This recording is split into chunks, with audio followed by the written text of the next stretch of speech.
In a matter of moments, we're going to be joined by Jimi Manuwa. I told you earlier that Jimi Manuwa has a fight on September 22nd. That's a main event fight in Sao Paulo, Brazil, against Thiago Santos. But the reason I wanted to have him on this particular week is because he was in attendance on Saturday at the Manchester Arena in Manchester, England, as KSI and Logan Paul, two YouTube sensations with like a gazillion, like billions of followers on Instagram and Twitter and YouTube and Facebook, all these social media platforms. They had a boxing match. And they were selling this thing on YouTube pay-per-view for, I think, like $10. And at one point, there was around 800,000 people watching it on YouTube, and I think another million or so on Twitch. And they had this, couple month-long build-up, and they were going toe-to-toe, and they were talking all this smack, and people were eating this thing up. And they aren't even professional boxers. They're not even amateurs. And I was just so fascinated by the build-up and the fascination into these two individuals, and the fact that they sold out a major arena. Jimmy was there with his children cage side, or ringside, I should say, and I wanted to get his take on it all. He's kind enough to be joining us on the phone right now. He's in Sweden preparing for his fight, but he's taking some time out. Jimmy, how are you? Bye. Thank you. Bye. Is he there? Jimmy, you there? Hello? Jimmy, can you hear me? Not really. The reception's a bit bad. Jimmy, can you hear me? Are you there? I hear you. Oh, I think he hung up.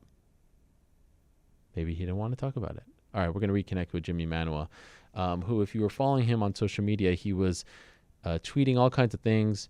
I think Logan Paul is that guy who's on YouTube who does like the crazy video blogs and got in a lot of trouble and actually got kicked off of YouTube for filming. Hello? Jimmy, you there? Yeah, I'm here. Can you hear me? Yeah.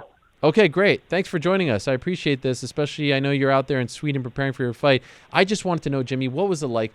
What was it like being ringside for that? Did you think to yourself, the Logan Paul-KSI match, you were there in Manchester, you did a great job of recapping it all, but this is just such an absurd thing, and it's so crazy how popular it was. What's going through your mind as you're taking this all in ringside?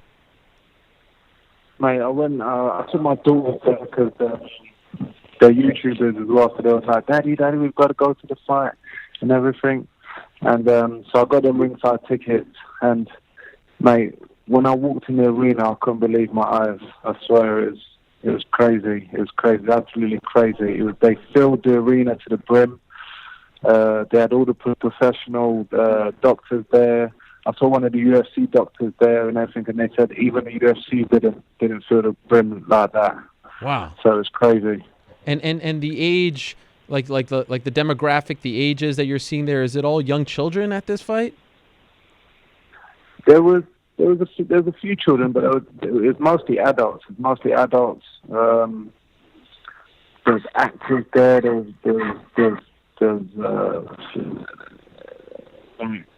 boxers there. There's some celebrities there and everything. It was crazy. I couldn't believe it. So it was a real scene. It was a real to-do. Why were your daughters, who are, they seem, from your social media, they seem like they're maybe 10, 11, 12, that age range. Why were they interested in this? They're YouTubers. Shout out the Manuwa sisters on YouTube, and they follow all the YouTubers on YouTubers and that, and it's like a YouTube community sort of thing. Which I had no clue about, and they were just, we have to go to the fight. So I put it out on Twitter, and then someone got in contact with me and got me tickets. Wow. And did you know anything about these two individuals or the build-up or anything like that? No. When we got the tickets, I watched a couple of their fights and their YouTube stuff, and my daughters were giving me the down low on them, and that was it really. But when we walked in the arena, I could not believe it. I swear, couldn't believe it. Am I crazy for thinking that they actually did a really good job of building it up, like the videos and all that stuff? Like, I feel like promotions can actually take a page or two out of these guys. I'm telling you, I think you're witnessing a new wave of combat events or something like that, where all the celebrities and stuff, like one of the winners, I think Logan Paul or his brother, one of them called out Chris Brown after he won. And so I think this is really wonderful. And what about the action itself? Like, these two individuals aren't boxers, yet they went toe to toe, and it sounds like everyone kind of enjoyed it. Joe, I think I lost him there. It ended in a majority draw. It seemed like it was one of those rare cases where people actually weren't even all that upset with the fact that it was a majority draw. Oh, I hear the there you go. And I wonder if they're going to do a rematch. I wonder how much money they made off of it. I mean, again, Manchester Arena is a legit arena. That's where UFC 204 was. Hello? Jimmy, you there? Yeah, man. What about the action itself? Like, from a skill level, your eye, what did you think of their skill? Do you know what? A few of the fighters were actually okay. They were actually okay. You could tell they'd been training and did a training camp, and they were fit. They weren't professional boxers, but they weren't totally shit, you know. I was impressed with a few of them, and they stuck at it, and everything. That they were in good shape. Who'd you score the fight for? Huh? Who did you score the fight for? It ended in a draw. Did you agree with the judges? The main event? Yeah. Do you know what? I think it was the right decision. I think it was a draw. I was impressed with KSI, his heart and determination. Because the first two and a half rounds, I thought the other guy was going to absolutely annihilate him, because he started with a fast jab and everything. And KSI didn't find his range and everything. And I thought you just have to turn it into a dogfight. The last 3 rounds, he just turned into a dogfight and came back strong, you know. So I think if there was a couple extra rounds, it could have went KSI's way. But I think it was the right decision. And a couple of people said it was a fix, and they just want a rematch and everything. But I thought it was the right decision. Okay, and like, let's say you're around and the opportunity arises, would you go back to watch this sort of thing again? If my daughter said so, then of course, 100%. Did they enjoy it? You know what? It was a good event. And definitely, my daughters would definitely be wanting to go to the match. So yeah, 100%. Did they enjoy it? Yeah, I did. I ain't gonna lie. I enjoyed it. and what about your daughters? Did they like it as well? Oh, mate, it looks on their faces, and it's where KSI was English, everyone was rooting for KSI around us, but they wanted Logan Paul to win. So they were like, Logan. That's crazy. Mate, it's hilarious. And really good. Have they ever asked you to go to a fight before, your daughters? So, no, this is the first fight that they wanted to go other than mine. Wow, that is amazing. They've only been to one of my fights, and that was my last fight in London. And they absolutely loved it. They loved the whole experience and that. Let me quickly ask you about you. You're fighting on September 22nd. You were supposed to fight against Glover Teixeira. They end up getting you Thiago Santos after Teixeira pulled out due to the injured shoulder. Are you happy with this replacement? Do you know what? At first, I didn't really see the incentive to fight Thiago Santos. You know, I thought he was a middleweight coming up. He wouldn't do anything for my rank to getting back to the top of the division. But you know, I rate every fight in the UFC and everything. So you know, I just look forward to the challenge.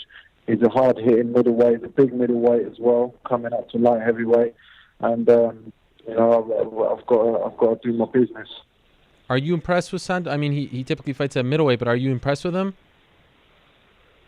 Yeah, I'm impressed with him. He's a hard-hitting middleweight, like I said, you know, and it is what it is, man. It is what it is. He's another fighter training to beat me and everything, and that's all the incentive I need, really. You know, another man training to beat me. So, that's it. I've got to do my work, which I'm doing now. I've just finished doing hard training. It's the last few weeks of camp. And, now everything's coming together. All my grappling, everything's coming together now. So I'm looking forward to going to Brazil and beating this guy in front of his hometown. Will you be staying in Stockholm until you leave for Brazil? I'm in Stockholm for the next couple of weeks. Then I'm going to go to back to London to refresh. And I always like to go home before I fly out to go and fight, just to refresh my whole body and everything. And then I'll be heading to Brazil. They're all must-wins, but after the last two fights, do you feel like this is an even more of a must-win for you? Say that again, please. I know that every fight in the UFC is a must-win. You always have to win your next fight, but considering how the last two fights went, do you feel a little more urgency, like this is, as must-win as it gets? 100%. I always have to win my fights and everything, but this is combat sport. Sometimes it doesn't go your way. And my last fight, I learned a lot. So I always learn a lot from my wins and my losses. So I've just got to get it right this time and get the win. But I think my Thiago Santos has to go down. He has to go down. There's no two ways about it. And that's what I'm focused on right now. Appreciate it, Jimmy. Thank you very much for doing this, and great job being a reporter on Saturday and keeping us posted on Twitter.